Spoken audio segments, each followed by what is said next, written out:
नमस्कार, मैं आनंद कुमार और आप देख रहे हैं जनमन की बात। दोस्तों, बिहार पर चर्चा करनी है और इस चर्चा के लिए हमेशा की तरह राकेश रंजन जी हमारे साथ हैं। राकेश जी, आपका बहुत-बहुत स्वागत है। जब हमने आखिरी बार चर्चा की थी, उसके बाद से चीज़ें थोड़ी-सी बदल गई हैं। प्रशांत किशोर ने लगातार भाजपा और जदयू के मंत्रियों पर, नेताओं पर आरोप लगाए और बड़े सनसनीखेज़ आरोप लगाए। उसके बाद क्या स्थिति है, इस पर आपसे बात करेंगे, आपसे जानना चाहेंगे।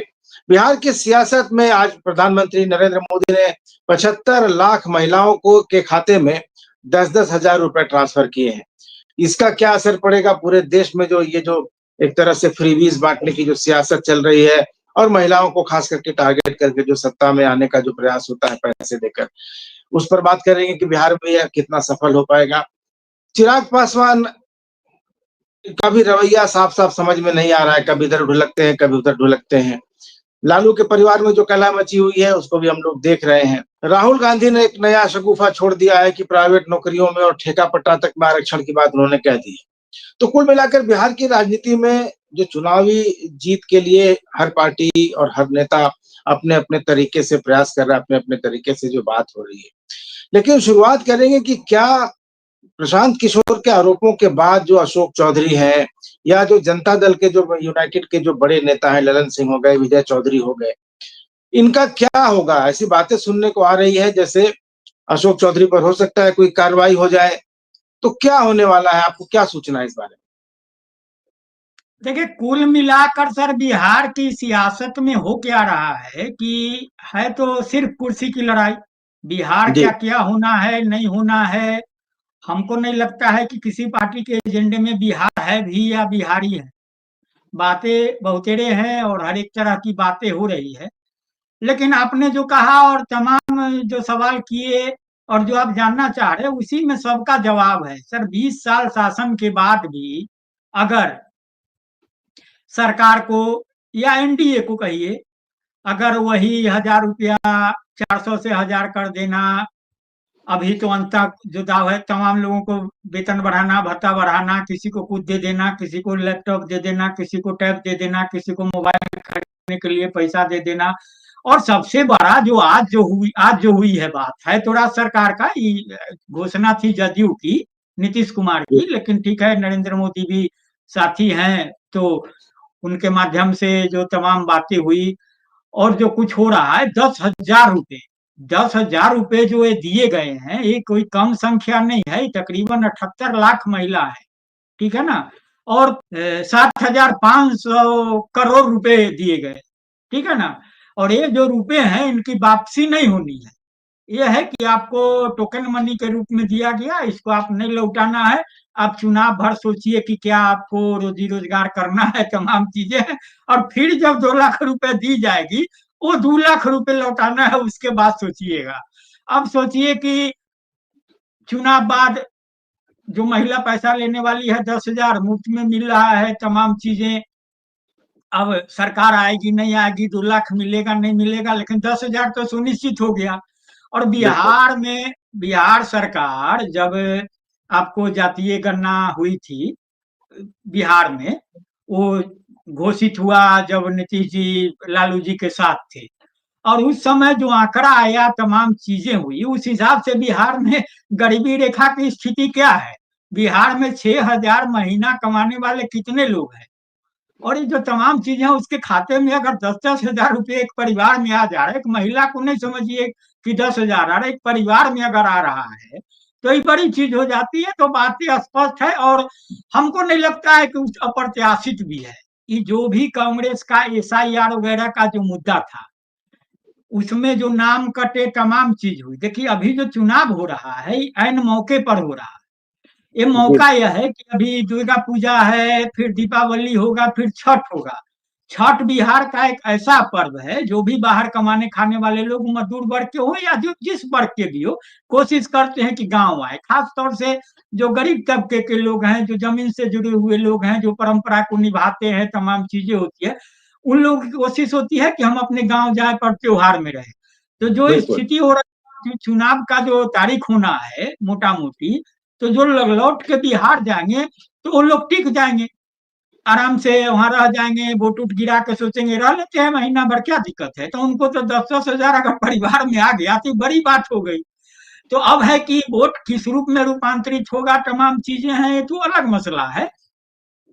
लेकिन ये इंडिया गठबंधन के काट के लिए भी बड़ी चीज है, क्योंकि जो देश स्तर पर देख रहे हैं ना, जो भी सत्ता में पार्टियां होती है वो अपने हिसाब से करती है, और भाजपा का दाव तो सफल भी हुआ है ना। और भाजपा का विभिन्न राज्यों में सफल हुआ, महाराष्ट्र और तमाम चीजें। और सबसे बड़ी बात, इंडिया गठबंधन के लिए भी फायदेमंद रहा। अब झारखंड में देखें ना, मैया योजना, तमाम चीजें, आप कहाँ 1000-2000 दे करके जो स्थिति कर रहे हैं, वहां तो 10,000 रुपये है ना। और कुल मिला के उसमें है कि श्रेय लेने की होड़ है, क्योंकि नरेंद्र मोदी तो अमूमन चीजें करते हैं कि ऑनलाइन भी ट्रांसफर कर देते हैं तमाम चीजें, लेकिन बिहार की धरती पर आना होगा। तो बिहार में कहा जाता है, चूंकि नीतीश कुमार का जो संबल है, जो राजनीतिक पूंजी है, उसमें जो भी पूंजी है, उसमें सबसे बड़ी महिलाओं की पूंजी है। महिलाओं की पूंजी, महिला वोटर की पूंजी, शराबबंदी के बाद फिर एक जीविका दीदी करके जो है उनका, वो भी बड़ा है। कहा भी जाता है कि बिहार में जो भी सभाएं होती है, तमाम चीजें होती है, चाहे वो प्रधानमंत्री का हो या मुख्यमंत्री का हो, उसमें जीविका दीदी की उपस्थिति जो है वो वही दिखाने योग्य होती है। उसके अलावे क्या होता है नहीं होता है, तमाम बातें हैं। तो कुल मिला के चूंकि सत्ता में एनडीए है अभी, तो उसके लिए अनुकूल समय है, और होता है, कोई अप्रत्याशित भी नहीं है। तो ले दे के तो यही स्थिति है जो लेन देन का जो मामला है। तो ये जो अभी प्रशांत किशोर ने आरोप लगाया अशोक चौधरी के ऊपर या संजय जायसवाल के ऊपर, सम्राट चौधरी के ऊपर, इसका क्या असर आपको पड़ता हुआ दिखाई दे रहा है, खासकर जहां तक एनडीए की बात है? और प्रशांत किशोर, जो एक समय कहा जा रहा था कि वे बीजेपी की तरफ से हैं, बीजेपी की बी टीम है, अब वो तो बैटिंग दूसरी तरह से करते हुए दिखाई दे रहे हैं। देखिए, प्रशांत किशोर के बारे में जो धारणा रही, और खासतौर से विपक्ष की ओर से आरोप लगे बराबर कि बी टीम है भाजपा की, क्योंकि बिहार में प्रयोग आजमाया हुआ है पिछले विधानसभा चुनाव में, जब चिराग पासवान थे। तो जिस तरीके की उनकी भूमिका थी, और उनके खाते में भले कुछ नहीं मिला, लेकिन बाद के दिनों में उनको फायदा मिला, लोकसभा में उनको माना गया लोकसभा चुनाव के दौरान की यही असली लोजपा है, रामविलास पासवान के उत्तराधिकारी, तमाम चीजें। तो बातें कही जा रही थी, और चूंकि उनका अपना इतिहास है और तमाम चीजें हैं उस हिसाब से। लेकिन आज की तारीख में जो स्थिति हुई है, अभी भी मैं व्यक्तिगत रूप से अगर बोलिएगा, और मेरा जो अनुभव है, अभी भी हम ये नहीं कह रहे हैं कि भाजपा की बी टीम है कि नहीं है, क्या है, और ये तमाम चीजें अलग है, ये अलग मूल्यांकन का विषय है। लेकिन उन्होंने जो परतें खोली है, और जो किस्त दर किस्त जो बातें कर रहे हैं, उसमें आप देखिएगा कि उन्होंने जदयू को भी निशाने पर लिया। शुरुआती दौर में तो जदयू थे, और जदयू थी, और उसके बाद भाजपा को भी निशाने पर लेने की शुरुआत की उन्होंने। नरेंद्र मोदी पर हमला बोला, यहाँ तक कहा कि भाई वो तो मेरा ही भाषण पढ़ते थे, तमाम चीजें थी। वहां तक तो बातें ठीक थी। लेकिन अभी आकर के जो उनका 4 नेताओं पर जो उनका हमला है, आप देखिए, जदयू के अशोक चौधरी, भाजपा के 3 नेता होते हैं, पूर्व प्रदेश अध्यक्ष आपको जायसवाल साहब, उसके बाद सम्राट चौधरी पूर्व प्रदेश अध्यक्ष डिप्टी सीएम, उसके बाद संजय जायसवाल। तो ये जो चेहरे हैं, अब तो जो 4 चेहरे जिन पर आरोप लगाए गए, उसमें सबसे ज्यादा जो आरोप है, क्योंकि सम्राट चौधरी के साथ जो उनका आरोप जुड़ा गया है, वो आरोप खुली किताब है, उसमें कहीं कुछ नहीं है। वो जो भी कह रहे हैं कि वो नाबालिग थे, वो मैट्रिक पास किए, क्या बीए पास किए, तमाम चीजें हैं, वो सब खुली किताब है, कहीं कुछ छिपा नहीं है उसमें है। हत्या का भी जो मामला कर रहे हैं, जेल गए, जेल बचने की तमाम कोशिश की, जो सदानंद सिंह कांग्रेसी नेता थे, उनकी हत्या हुई थी, तमाम चीजें हैं। और सम्राट चौधरी तो बर्खास्त हो गए थे, मंत्री जब बने थे वो 1999 में। भाजपा के सुशील मोदी ने आवाज उठाई थी, और इस पर कार्रवाई हुई थी, तो खुली किताब। उसके अलावे आप जो जायसवाल है, अभी प्रदेश अध्यक्ष मंत्री भी हैं, उनके बारे में जो भी आरोप लग रहे हैं, वो भी आरोप उतने तरीके से सब लोग बिहार के लोग जानते हैं। कांग्रेस से शुरुआत किए थे, फिर बीजेपी में राजनीति की, और जिस तरीके से बातें धीरे धीरे बढ़ी, बोलने के क्रम में जो भी कुछ बोल जाए कि वहाँ क्यों थे, क्या थे, किरानी थे, तमाम चीजें हैं, वो भी आरोप ठीक है, वो केस मुकदमा है तो अदालत में चलेगा और तमाम चीजें हैं। संजय जायसवाल का जो मामला है तो वो भी मामला है, चूंकि वो भी तो पुरानी, उनकी भी जो राजनीति बुनियाद है, उनके पिताजी तो राजद से ही शुरुआत किए थे, तमाम चीजें हुई थी, और वो भी है, ठीक है, वो भी अलग है। लेकिन सबसे बड़ा हमला जो है वो अशोक चौधरी पर है, और अशोक चौधरी के पास स्थिति यह है कि झेपने की स्थिति नहीं है। झेपने की स्थिति यह है कि चूंकि अब आप देखे होइएगा जो जवाब भी आ रहा है, एक तो अदालत में चले गए मानहानि का केस, 200 करोड़ गबन का आपको माने घोटाले का आरोप है एक तरीके से, आप जाके 100 करोड़ की मानहानि का दावा करते हैं। भैया जब सीधा राजनीति में क्या होता है, कहने के लिए तो बातें बहुत टेढ़े होती है। आप तो दिल्ली में केजरीवाल साहब को देखे होंगे, अरुण जेटली ने क्या कौन डीडीए का क्रिकेट में घोटाला किए और तमाम चीजें हुई, फिर जाके माफी मांगा, तमाम चीजें हुई। ये अदालत में चलता रहता है। जनता को अदालत के मामलों से क्या मतलब है और क्या लेना देना है, तमाम चीजें। आप जब सीधा सवाल है तो सीधा जवाब खुले तौर पर दीजिए।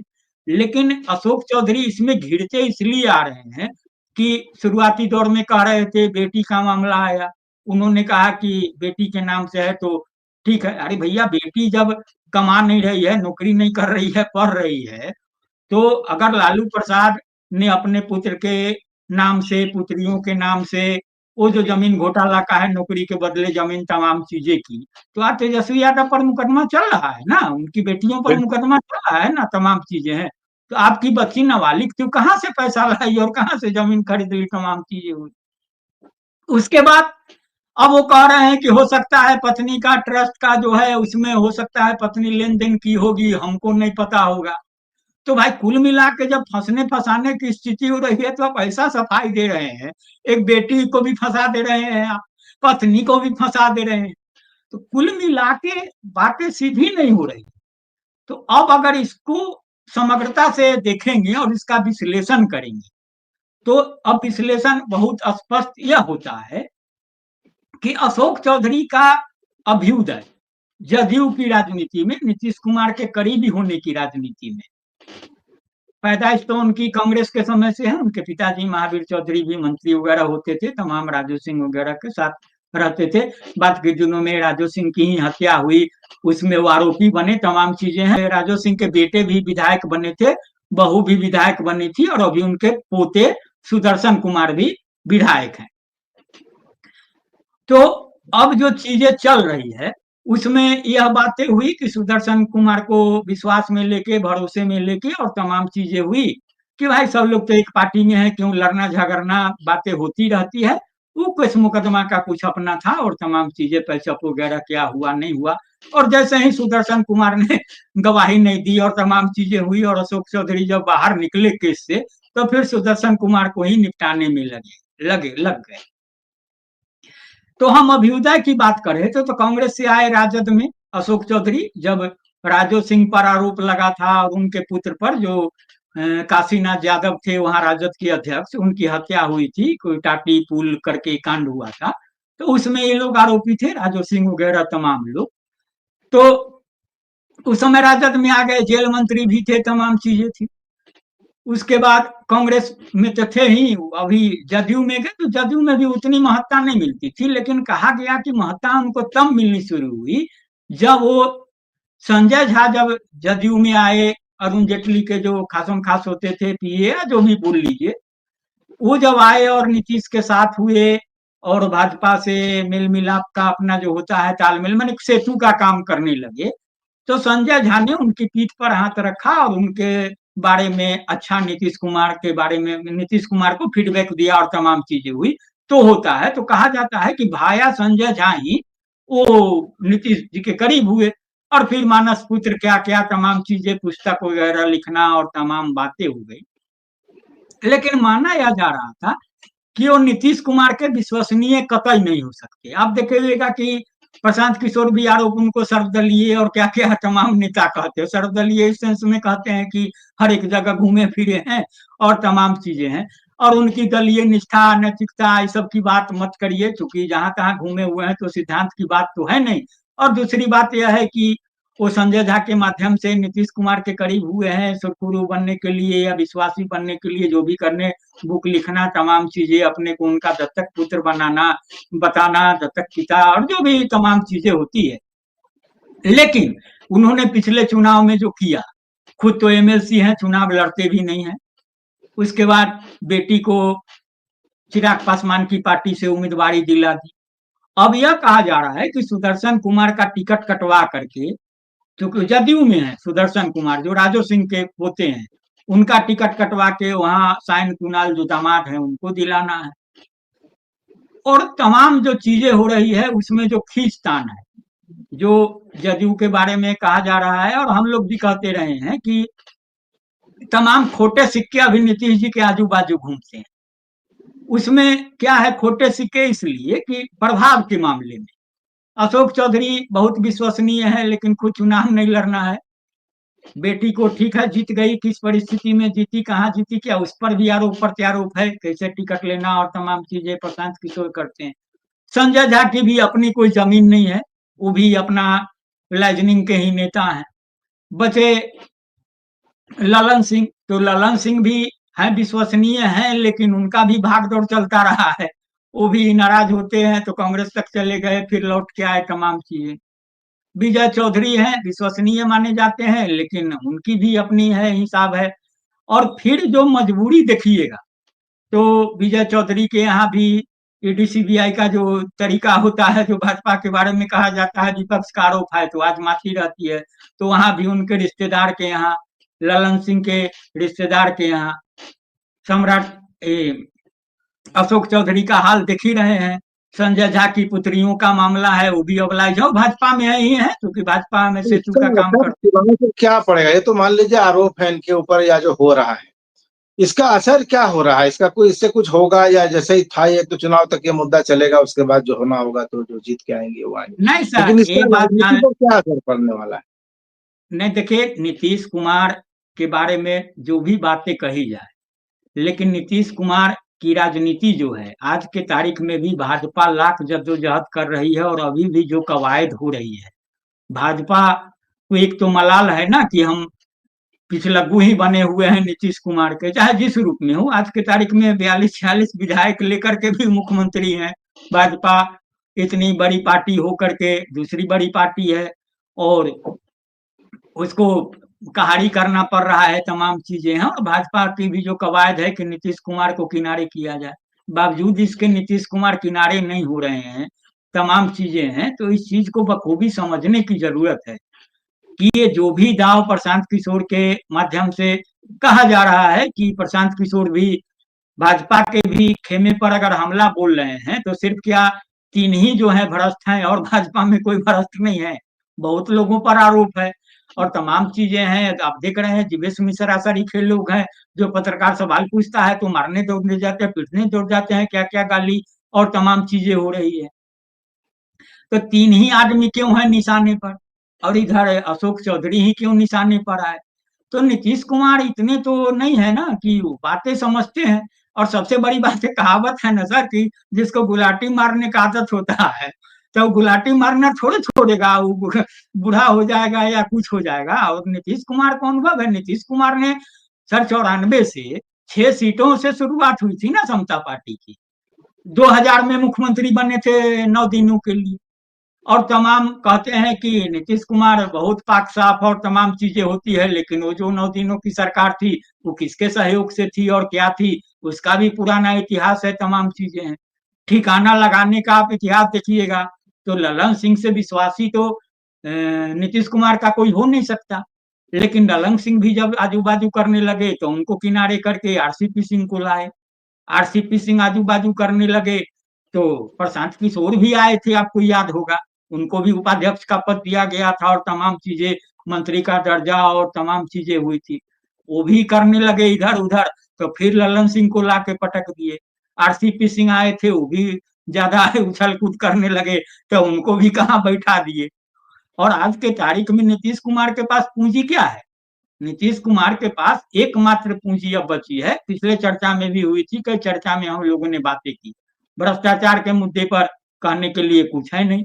वो तमाम नौकरशाही हाँक रही है, खुली किताब है, इसमें कहीं कुछ नहीं है। जो विश्वासी रहे हैं उनके यहाँ छापा उपार तमाम चीजें, अब ये सब चलता रहा है। संजीव हंस का मामला देखिए, केंद्रीय एजेंसी ने ही उनको पकड़ा था, तमाम चीजें हुई थी।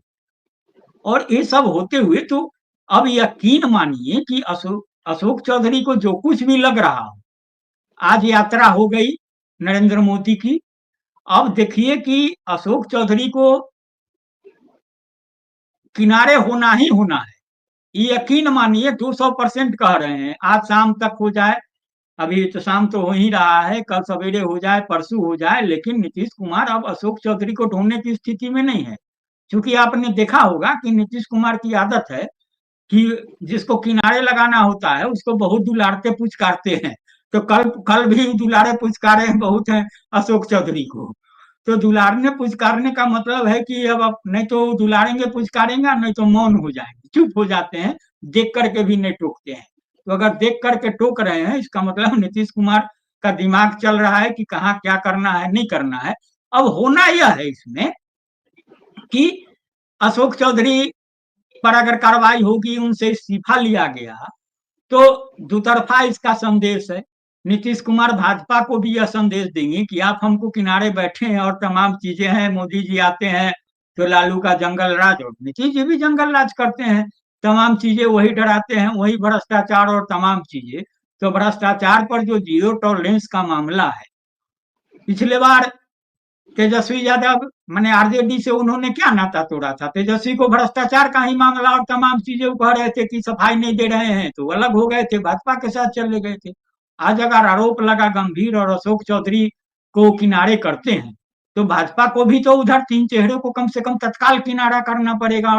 तो आप ये जो कह रहे हैं कि हो सकता है कि नीतीश कुमार अशोक चौधरी का इस्तीफा ले लें और फिर बीजेपी पर इस बात के लिए दबाव बनाए कि प्रशांत किशोर ने बीजेपी के जिन 3 नेताओं पर आरोप लगाए हैं, सम्राट चौधरी, दिलीप जायसवाल और संजय जायसवाल, इन तीनों पर भी बीजेपी कार्रवाई करे, ताकि चुनाव के पहले एक अच्छा संदेश जनता में जाए कि भ्रष्टाचार को लेके भाजपा और जदयू सख्त है और जीरो टॉलरेंस की स्थिति में है।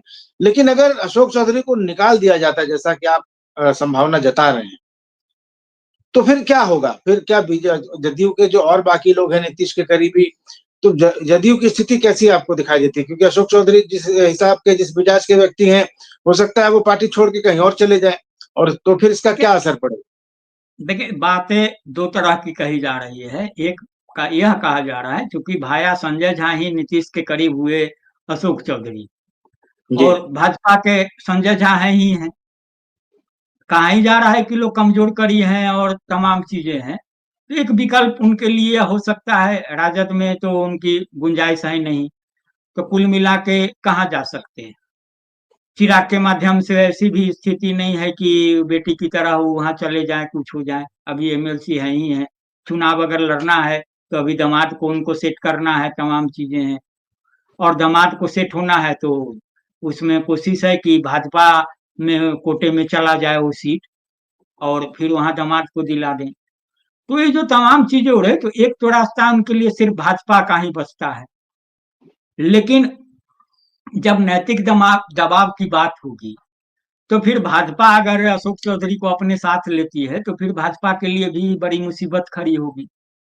तो यहाँ कुल मिला के यह है कि प्रशांत किशोर का, कहते हैं ना कि पांचों उंगली घी वाला जो मामला है, प्रशांत किशोर जो बी टीम तमाम चीजें हो रही थी, आज के तारीख में प्रशांत किशोर ने सबको बड़े तरीके से फंसा दिया।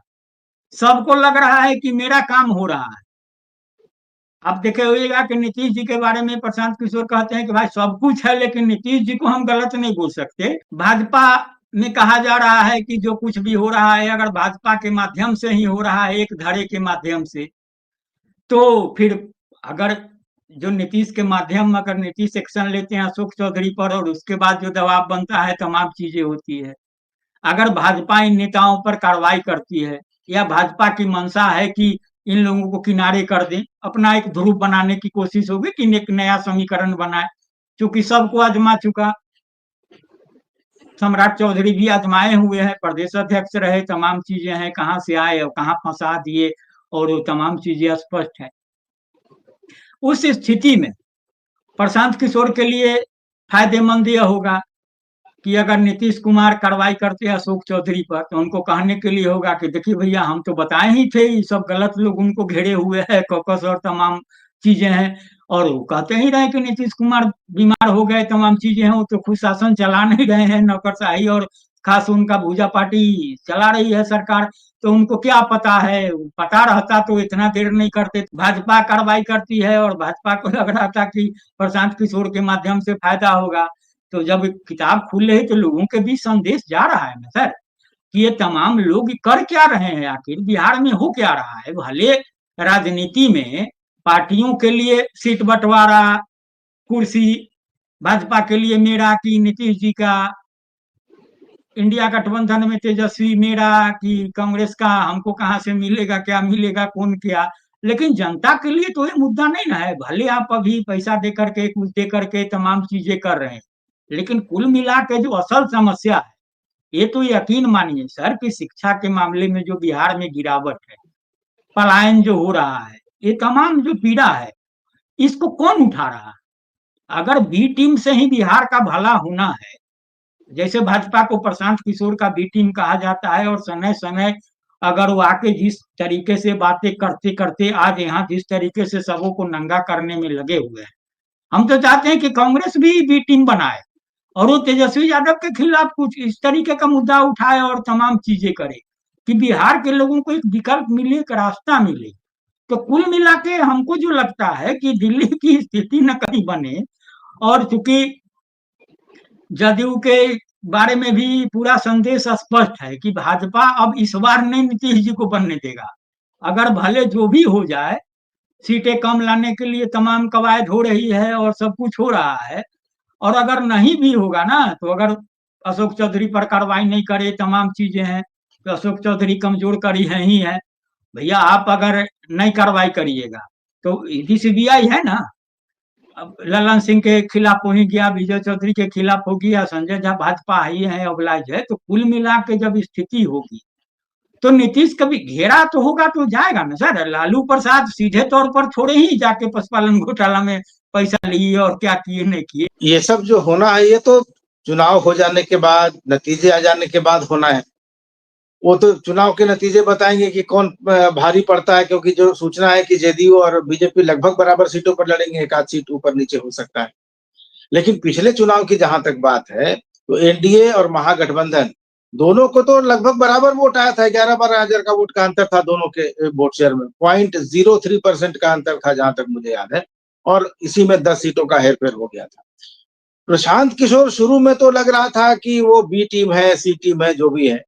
अब लेकिन वो जिस तरह से एग्रेसिव है और जिस तरह से उनकी बातों को भी अब लोग सीरियसली लेने लगे हैं, और खास करके ऐसे बड़े खुलासों के बाद जिन्होंने अशोक चौधरी और सम्राट चौधरी जैसे लोगों के खिलाफ किए हैं, थोड़ा तो वजन उनका बढ़ गया है।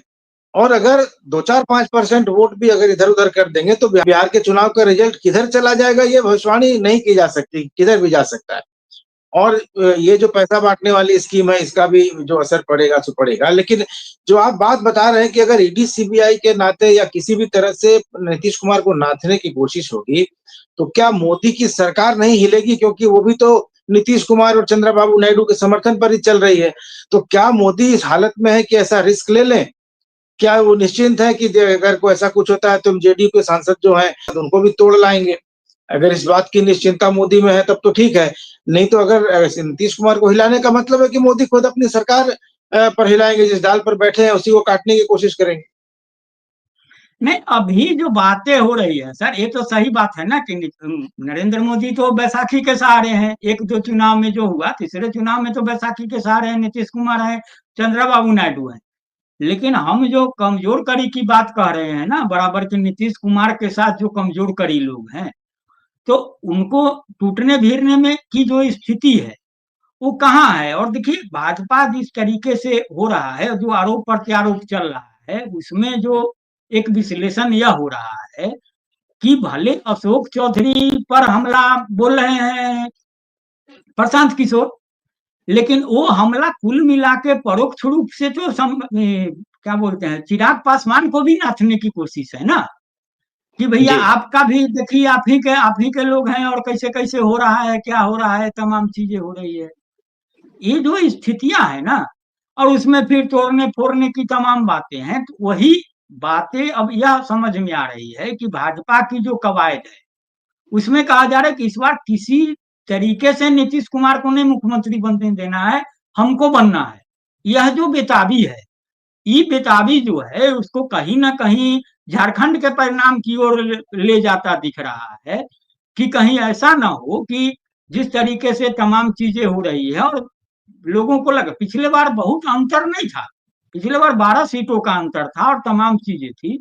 अलग बात है कि वोटों को नहीं एकजुट कर पाए इंडिया गठबंधन या तेजस्वी, चूंकि अपने परिवार में ही तमाम चीजें हो रही है और सब कुछ है, विवाद वगैरह, और जो है भाई ही बागी बहन वहन का विवाद, और तमाम चीजें जो हो रहा है संजय यादव को लेकर के, जो भी चीजें हो रही है, तो भाजपा की कोशिश यह है, और कहीं ना कहीं उसके दिमाग में यह दिखता है कि ऐसा नहीं है कि 12 सांसद हैं तो तोड़ फोड़ भी बहुत मुश्किल नहीं होगा, कौन कहाँ जाएगा कैसे जाएगा, क्योंकि चिराग भी है, तो चिराग को भी लगाम कसा ही हुआ है।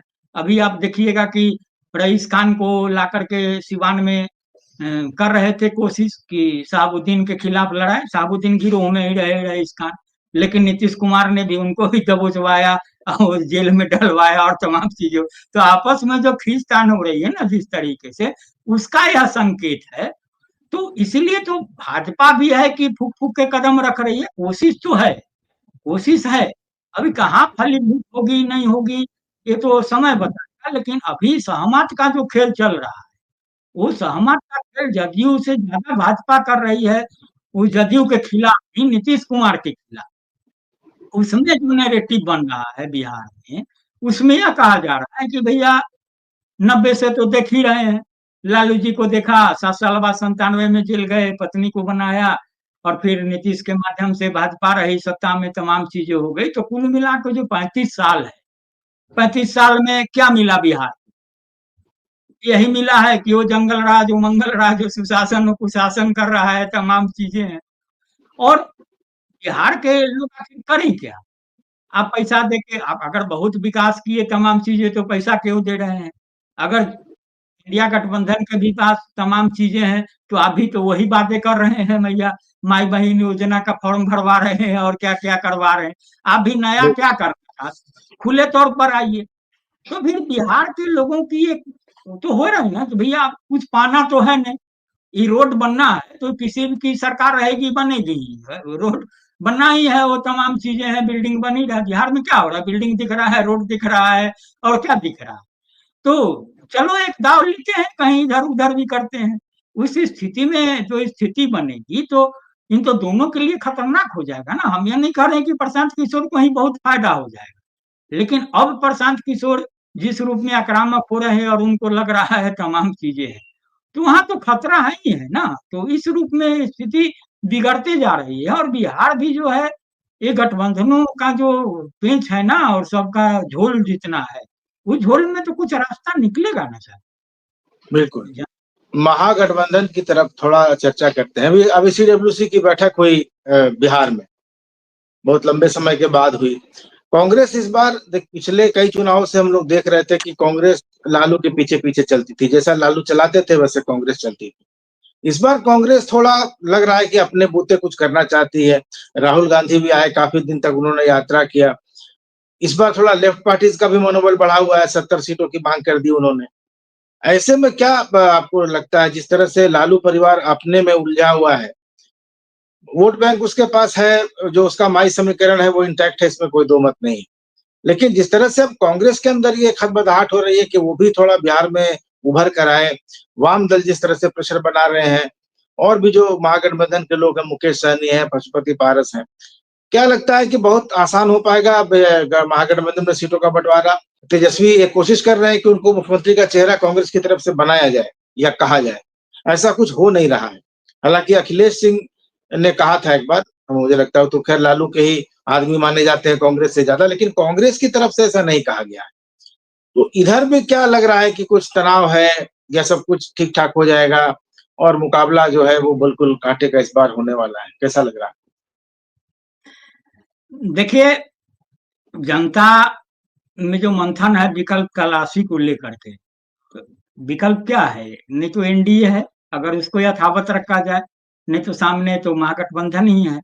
उसके अलावा तीसरा कोण बनाने की कोशिश प्रशांत किशोर की है, और जो भी आकलन अनुमान लगाया जाए, उसके अलावा तो कुछ नहीं है।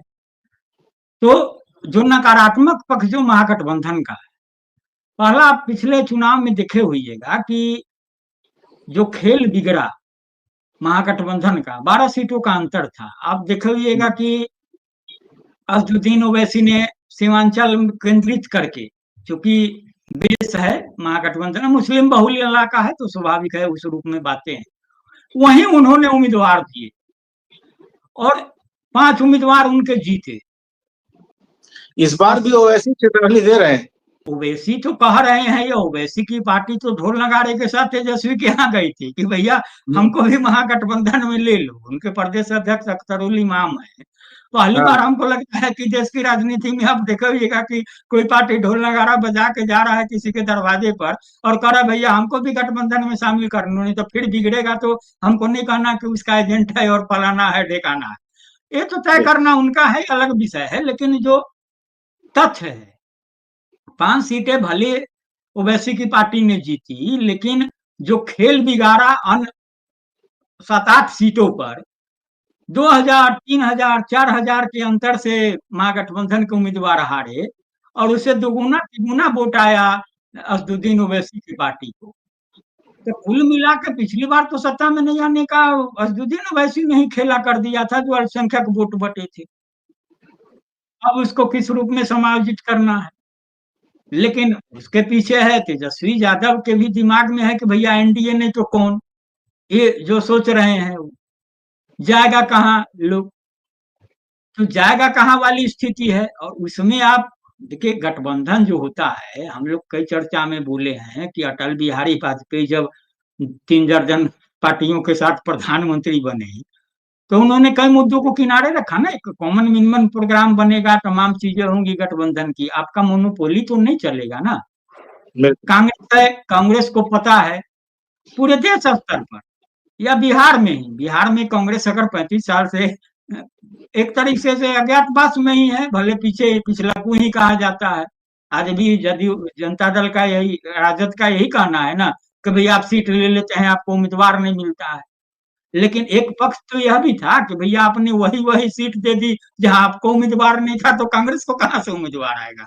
आप तो इतने पुराने पार्टी है, तमाम चीजें हैं। तो अब जो चीजें हो रही है, तो कांग्रेस भी जो पिछला दिल्ली का प्रयोग था और जो इंडिया गठबंधन में जो खेला हुआ था, हरियाणा में जो हो गया, जो केजरीवाल ने किया, फिर कांग्रेस ने भी उसका बदला चुकाया, तमाम चीजें हुई। कुछ नहीं हुआ तो केजरीवाल जी को तो सड़क पर ला ही दिया और तमाम चीजें हो गई। और कांग्रेस को पता है कि बिहार हो, यूपी हो, और जहां भी हो, ये जो क्षेत्रीय पार्टियां हैं जो सिर उठाए वो तो मेरी लाश पर ही है। तो तमाम हम पीछे करके भी क्या पा ले रहे हैं। एक दो मंत्री बन जा रहा है, कुछ बन जा रहा है, नहीं तो अखिलेश सिंह जैसे लोग आते हैं, वो प्रदेश अध्यक्ष बने, अपने सांसद बन गए, चुनाव नहीं जीते तो खुजरा सभा पहुंच गए, बेटा को टिकट दिलवा दिया, लोकसभा दिलवा दिया, हार गए, विधानसभा दिलवा दिया, हार गए। कांग्रेस को तो कुछ फायदा नहीं हो रहा।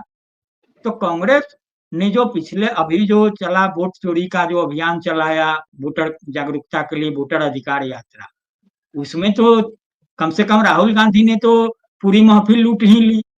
भले उसमें तेजस्वी भी साथ थे, मुकेश सहनी भी साथ थे, तमाम चीजें थी। इसीलिए आप देखोगे कि अलग से फिर एक अभियान चलाना पड़ा। तेजस्वी यादव को चला ही रहे हैं अभी भी, तो कांग्रेस से अलग एक अभियान चला रहे हैं। आप पहली बार देखोगे कि आजादी के बाद, आजादी से पहले जो रामगढ़ अधिवेशन हुआ था, उसके बाद तो पहली बार हुआ है कि बिहार में कांग्रेस वर्किंग कमेटी की बैठक हुई और तमाम चीजें हुई। भले वहां एकजुटता दिखाने के लिए वो अति पिछड़ा सम्मेलन हुआ और वहां एजेंडा और तमाम चीजें हुई, लेकिन कुल मिला के कांग्रेस तो समझाने की कोशिश कर ही रही है कि भैया आप हमको विक्टिम न मानो, हम तुमको गाइड करेंगे और चीजें समझो। सिर्फ मुस्लिम और यादव के भरोसे राजनीति नहीं होगी, बहुजन की बात करिए। अति पिछड़ा जो नरेंद्र मोदी का भी है, और वो कार्ड तो नीतीश कुमार का भी रहा है। पिछड़ा के खिलाफ अति पिछड़ा खड़ा किए, दलित के खिलाफ महादलित किए, और तमाम चीजें किए। तो ये सब जो चीजें हैं, और कांग्रेस ने अभी भी मुख्यमंत्री का तो ऐलान नहीं किया, मानने के लिए तैयार नहीं है। और कांग्रेस ने तो साफ कह दिया है कि भैया आप जल्दी तय कर लीजिए कि क्या करना है नहीं करना है, नहीं करिएगा तो हम अपना प्रचार अभियान शुरू कर देंगे। हमको जो लग रहा है कि हम इतना सीटें जीत सकते हैं, तो कांग्रेस ने तकरीबन 32 सीटें चिन्हित की है कि हमारी जीत सुनिश्चित है। तो वहां कहा है कांग्रेस ने कि भैया हम, अंदरूनी जो खबर है, खुले तौर पर नहीं खबर है, कि हम 31-32 सीट पर हम अपना अभियान शुरू कर देंगे, प्रचार अभियान। अब जो होगा देखा जाएगा। तो तय करना तो राजद को है। और वाम दलों की बात है तो वाम दलों की सर आज के तारीख में भी तो है ना, गया गुजरा कुछ भी नहीं है ना। तो कांग्रेस को कहता ना कि मरा हाथी भी 1.25 लाख का, तो वाम दलों की भी वही स्थिति है, कुछ नहीं है। अब देखिए पिछले बार आप देखिएगा कि सम्राट चौधरी को आगे करके कुशवाहा वोटों को खींचने की कोशिश की भाजपा ने कितने कुशवाहा को टिकट दिया, जदयू ने कितने को टिकट दिया, राजद ने कितने को टिकट दिया, उसमें वाम दलों ने किसको टिकट दिया। लेकिन कुशवाहा वोट को समेटने में भाजपा और जदयू तो उतनी कामयाब नहीं रही जितना महागठबंधन रहा। जो भी वाम दलों के लोग अधिकतर जीते, हमको लगता है 5 सीटें तो कुशवाहा उम्मीदवार ने जीती हुई है। तो ये सब जो स्थिति है, तो जातीय समीकरण के हिसाब से भी ठीक है, सैद्धांतिक रूप से छोड़ दीजिए वाम राजनीति और तमाम चीजें हैं। जो ध्रुवीकरण होता है तो जातीय है, बिहार का यही है तो पूरे देश का, लेकिन खास तौर से बिहार का। तो उसमें वाम दलों के साथ भी चेहरे हैं। अभी लोकसभा चुनाव में देखिए ना, पूरा जो इधर शाहबाद से लेके और पूरा रोहतास वगैरह में जो गड़बड़ाया मामला, जो आर के सिंह हारे, औरंगाबाद सीट आरजेडी जीता, आरा में माले जीता, यहाँ आपको कहे कि यहाँ माले जीत गई, जो उपेंद्र कुशवाहा हारे, काराकाट। तो ये जो तमाम सीटें हैं तो किस रूप में है और है, तो इसको भी देखना है। तो कुल मिला के तेजस्वी यादव के पास भी वही, उनको लगता है कि नहीं भैया जाएगा कहाँ ये लोग। तो जाने की स्थिति अगर नहीं होगी तो खेल बिगाड़ने की स्थिति तो हो ही सकती है ना।